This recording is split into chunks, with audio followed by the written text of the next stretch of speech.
বছরখানেক সময় পেলে সংস্কার কাজগুলো করে যাবেন বলে জানান অন্তর্বর্তী সরকারের বিচার ও সংসদ বিষয়ক উপদেষ্টা ডক্টর আসিফ নজরুল। গতকাল সেন্টার ফর গভর্নেন্স স্টাডিজ আয়োজিত এক সম্মেলনে তিনি এ কথা জানান। আইন উপদেষ্টা বলেন, বছরখানেক সময় পেলে সংস্কার কাজগুলো করে যাব। ঐক্যমত থাকলে পরবর্তী রাজনৈতিক সরকার সহজে এই সংস্কার কাজগুলো বদলাতে বা বাতিল করতে পারবে না। আমাদের জন্য সংস্কারের কোনো বিকল্প নেই।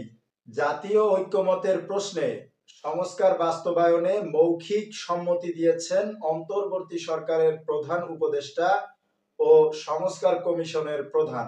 আইন উপদেষ্টা আরো বলেন, বাংলাদেশের উচ্চতর বিচার বিভাগকে এমন কিছু ক্ষমতা দেওয়া হয়েছে যা কাজে লাগিয়ে শেখ হাসিনার ফ্যাসিবাদী সরকারকে ক্ষমতায় রাখা হয়েছিল এবং তাদের কর্তৃত্ব সুসংহত করতে ব্যবহার করা হয়েছে। প্রিয় দর্শক, এ বিষয়ে বিস্তারিত জানতে চোখ রাখুন দৈনিক চৌকস পত্রিকায়।